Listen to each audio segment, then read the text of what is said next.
What's going down, YouTube world? We at it again with another cool reaction video. I'm him, the King Cool. Yeah, we gonna get into this video about what type of food they ate during the Great Depression. There's another food video. But yeah, man, if you don't know what the Great Depression is, then you might have to look into that or read up on it. But let's go ahead and get into this video. Good looking again. A massive stock market crash ushered in the nearly decade-long worldwide economic depression that would prove to be the most prolonged and widespread in recent history. The rise of refrigeration, changes in the food supply chain, and the increased need for inexpensive meals led to a drastic change in the American diet. Getting food on the table was tough, and sometimes using what was available led to some rather strange recipes. What is that? Today, we're looking at the weird foods people ate to get through the Great Depression. But before we get started, be sure to subscribe to the Weird History Now, I channel. wonder if some of the food they ate during the Great Depression, if we still eat some of that now today. So I want to see if there's anything on the menu like that. Depression-era stew.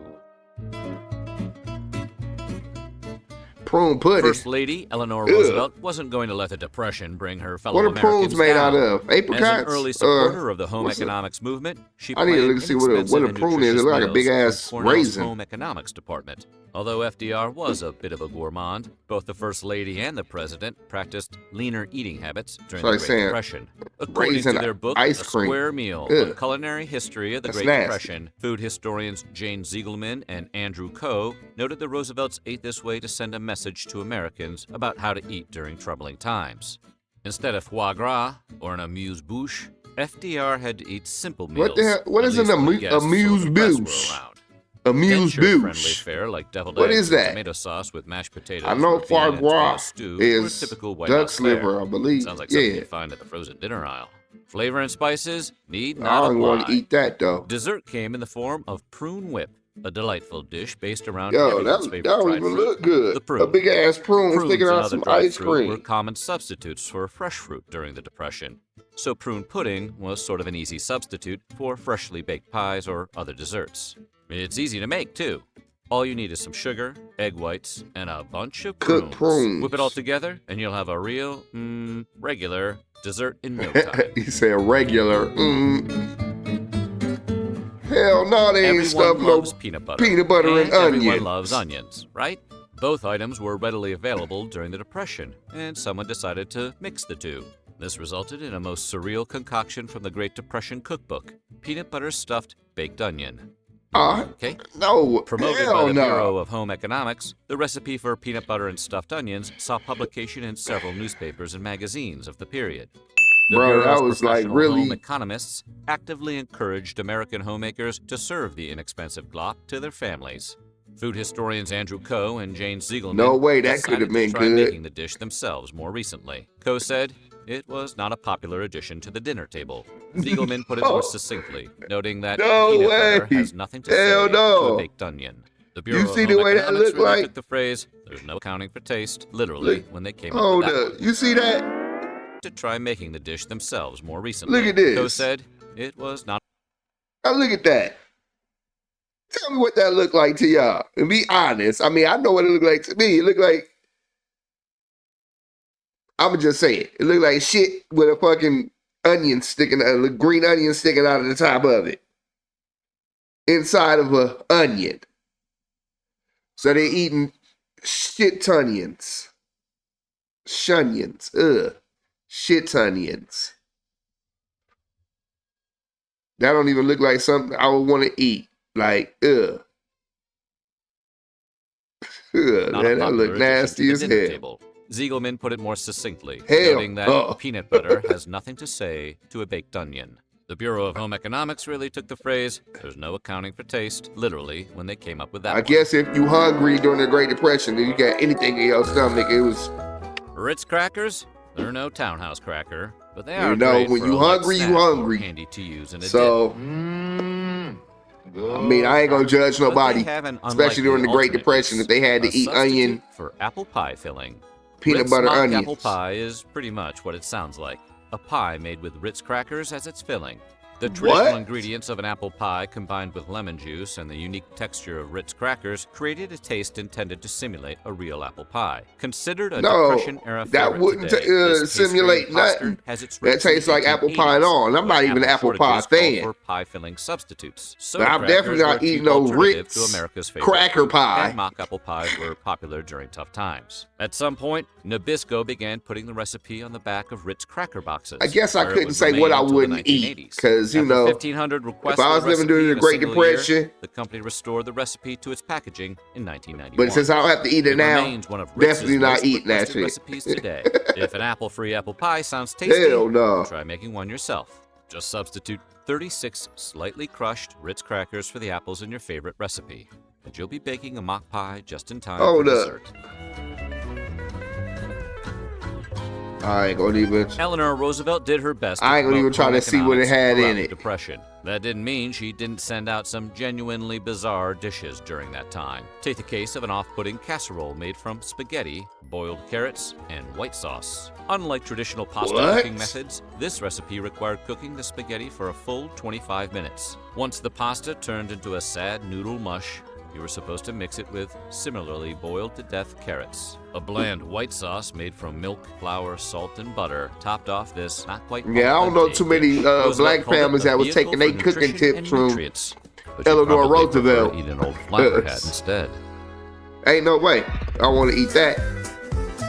Vinegar-based desserts were popular in the 19th century. A vinegar cobbler. A comeback during the Depression. Known more commonly as desperation pies, these treats mix staple ingredients that had to be a butter, sour and sugar with some kind of substitution. In this case, apple cider vinegar takes the place of fresh apples. It's the fantastic acidic flavor of an apple cobbler without any pesky fruit. Cooks can whip the eggs and sugar into a delicious meringue to top the acidic dessert off in style.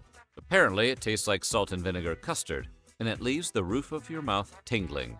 Ew. If you find yourself with a hankering for vinegar cobbler, don't despair. In 2015, award-winning chef Chris Shepard began serving the dish in his Houston restaurants, helping vinegar cobbler make a comeback in recent years. What? In a recipe straight from the Haywire Mac songbook, hell no, stew was basically hobo food. Not to be confused with NBC's short-lived 1977 comedy of the same name. Our two families became one after a tragic plane crash in Hawaii. Known as hobo food. Community food put together by whatever foods they could scavenge and put together. In his book, Riding the Rails, Teenagers on the Move During the Great Depression, Carol Lincoln Hughes describes the dish as a mix of just about everything. People predominantly cook mulligan stew with stolen onions, corn, potatoes, foraged greens, and occasional meat bits. Yeah, that don't look bad. That's just vegetable stew. Whatever else may add some flavor to the dish. But the real secret ingredient was just a bit of Bull Durham tobacco. And everyone's favorite flavor enhancer, lint. What? That's a meal I may not ask for sentence on. I mean, everything else cool. Whatever tobacco, Dining at the White House during the Great Don't Depression put that in mine. Wasn't exactly fancy. I'll take it without the tobacco. On one presumably dark and stormy night in 1933, several mad scientists at Cornell University invented a gruel known as milcorno. Milcorno? Scientists intended for this blend of powdered skim milk, cornmeal, and salt to help families stretch food budgets. Milcorno came with a somewhat dubious promise of enabling meals for a family of 5 for $5 a week. And of course, Eleanor Roosevelt served it at the White House. But milcorno wasn't the only milk, cornmeal, and salt-based food supplement. There was also milquito and milkoto, both of which were purchased in bulk by the government. But the government even bought 25 million pounds of dystopian dust to use in various hunger relief efforts. The whole powdered milk. I've drank powdered milk before, so the Bureau it ain't of good, Economics inexplicably suggested that milcorno when you broke, was a good substitute for the noodles and chop suey. Well, at least there isn't much toxicity in such things. Anybody that's had powdered milk before know what I'm talking about. Despite some of the strange things people had to eat during the Depression, one modern culinary staple arose in the midst of it all. The one and the only Kraft macaroni and cheese dinner. According to the so all y'all still eating boxed macaroni? Served macaroni and cheese at an 1802 y'all eating depression created macaroni. It wasn't an entirely new concept at the time, but the idea of boxing it and selling it as an inexpensive meal was. In I can't eat that Kraft macaroni and cheese, man. The St. Louis-based Tenderoni Macaroni Company began that selling shit is not good. packets of Kraft grated cheese. Hell no. Kraft soon hired the enterprising salesman to promote the meal to catch I ain't knocking nobody that still eat Kraft macaroni and cheese. For 19 cents no disrespect if you still feed it to your kids, but one early print ad featuring I don't eat that kind of macaroni. Husband asking, "How the deuce did you make this keen macaroni and cheese so fast?" "Why, we just got home." Kraft's dinner, as it's known in the Great White North, went on to become a staple of modern college cuisine and has a special place in our hearts today. That's why people eat it as a main dish. Food historians typically agree that loaves were quite popular during the Great Depression. Food loaves were made from a central ingredient and cheaper ingredients that would stretch the entire thing out. A Depression-era menu might contain such delicacies as a liver loaf, lima bean, and peanut loaf. Authentic meatloaf was a luxury, but still relatively affordable by padding it with other ingredients like crackers or bread. And much like today, ketchup and canned soup delivered more flavor at a small additional cost. Food historian Ziegelman and Co. baked some soy lima bean loaf, maintaining it tastes a bit like falafel, soy lima but bean should be served with lots of highly seasoned gravy.